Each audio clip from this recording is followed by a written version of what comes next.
হচ্ছেটা কি বলেন তো দেখি? বাংলাদেশ ভারত কি যুদ্ধ যুদ্ধ খেলা কেউ চায়?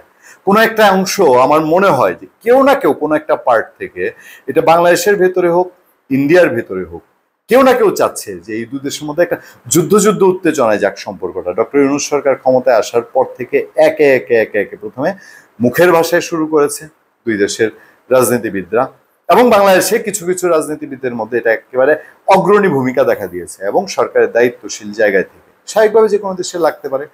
ইন্ডিয়ার অতীত ভুল ত্রুটি সেগুলো নিয়ে অসংখ্য আলোচনা হতে পারতো, কূটনৈতিক পরিসরে হতে পারতো, ইভেন জাতিসংঘে গিয়ে কথা বলতে পারতেন যে ইন্ডিয়া আমাদেরকে এই জায়গায় বঞ্চিত করেছে।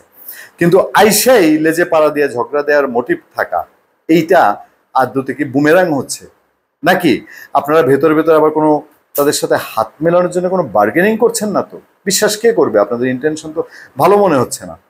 বাংলাদেশের মানুষ তো বাঁকা চোখে দেখা শুরু করেছে আপনাদেরকে। ইন্ডিয়ার সাথে এই পরিস্থিতির মধ্যে চিকেন নেক ইস্যুতে নিয়ে, এটা চায়নাকে দিয়ে ইন্ডিয়ার থ্রেট সবচেয়ে বেশি, কিন্তু বাংলাদেশের তো একটা দরজা খুললেই চিকেন নেক, দরজা খুললেই শিলিগুড়ি দার্জিলিং, দরজা খুললেই ইন্ডিয়ার সেভেন সিস্টার। সেইখানে ইন্ডিয়া সবচেয়ে অত্যাধুনিক যুদ্ধ বিমান রাফাল মোতায়েন করেছে, এবং ইন্ডিয়ার সামরিক বাহিনী মুক্তিযুদ্ধের পরের সবচেয়ে বেশি শক্তি নিয়ে বাংলাদেশের কাছাকাছি মোতায়েন করা হয়েছে। ৭১-এর পরে একটা বাড়ি শুধু, যখন বাংলাদেশে বিডিআর বিদ্রোহের ঘটনা ঘটে, তখন কেবল ৭১ সালে ইন্ডিয়ার যেই ব্রিগেডটা বাংলাদেশে ফাইট করেছিল, সেই ব্রিগেডটা মুভ করেছিল বর্ডারের দিকে, তার ওইদিকে আসে নাই। আর এই ৭১ পরবর্তী এখন ইন্ডিয়া একটা যুদ্ধাংদেহী সাজে আমাদের ঠিক বর্ডার গেছে কত কিলোমিটারের মধ্যে, একেবারে ১, ২, ৩, ৪, ৫ কিলোমিটারের মধ্যে, বাংলাদেশ বর্ডার থেকে ২০ কিলোমিটার সীমানা জুড়ে তাদের যুদ্ধ প্রস্তুতি। এর আগের দিন রাফাল যুদ্ধ বিমান সহ অত্যাধুনিক যুদ্ধ বিমান মোতায়েনের খবর আমরা বলেছি, সেটা নিয়ে আমাদের আলোচনা হয়েছে। বাংলাদেশের আকাশে আধা ঘন্টা চক্কর দিল ভারতীয় ড্রোন, বাংলাদেশের আকাশে আধা ঘন্টা চক্কর দিয়েছে।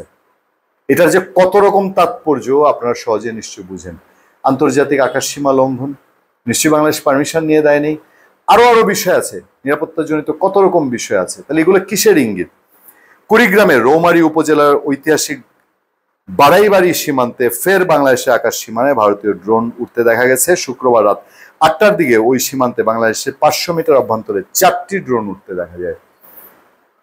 জানেন যে ড্রোন যুদ্ধ আধুনিক যুদ্ধের সবচেয়ে শক্তিশালী যুদ্ধপন্থার একটি, এবং এর আগে সীমান্তের কাছাকাছি বাংলাদেশের গ্রামের ভেতরে একটা ড্রোন পাওয়া গেছে। অনেকে বলার চেষ্টা করেছেন, বলেছেন যে এটা ইন্ডিয়ান ড্রোন কিনা। ওই সীমান্তের দায়িত্বে থাকা বিজিবি ৩৫ ব্যাটালিয়নের অধিনায়ক লেফটেন্যান্ট কর্নেল হাসানুর রহমান এক খুদে বার্তায় তথ্য নিশ্চিত করেছেন। তবে এ নিয়ে বিজিবি আর কোনো আনুষ্ঠানিক বক্তব্য পাওয়া যায়নি। স্থানীয়রা বলছেন, ভারতের আসাম রাজ্যের কাকরিপাড়া বিএসএফ ক্যাম্পের আওতাধীন বিএসএফ সদস্যরা শুক্রবার রাতে বাংলাদেশের অভ্যন্তরে ৪টি ড্রোন পাঠায়। রৌমারী উপজেলার বাড়াইবাড়ি ও বারবান্দা গ্রামের আকাশে এসব ড্রোন প্রায় আধা ঘন্টা ধরে চক্কর দেয়। বিএসএফ নজরদারি করতে এবং বাংলাদেশের মধ্যে আতঙ্ক ছড়াতে এসব ড্রোন ওড়াচ্ছে। এর আগে গত ২৭ মে একই সীমান্তে বাংলাদেশের আকাশ সীমায় ড্রোন ওড়ায় বিএসএফ। বারবার কেন এটা হচ্ছে?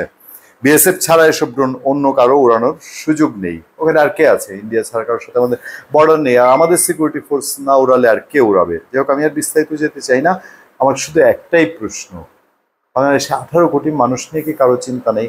মসনদে ইউনূস সাহেব থাকবেন, না সামনে এসে তারেক রহমান সাহেব বসবেন, না জামাতে ইসলামী বসার আগ্রহ আছে স্বপ্ন দেখে, বা যাদেরকে আপনারা নিষিদ্ধ করেছেন তারা ইন্ডিয়া থেকে খেলছে? বাংলাদেশের মানুষ এই ১৮ কোটি কেন, ইন্ডিয়ার যে আরো ১০০ কোটি মানুষ তার বেশি, তাদের সেন্টিমেন্টের কোনো মূল্য নাই।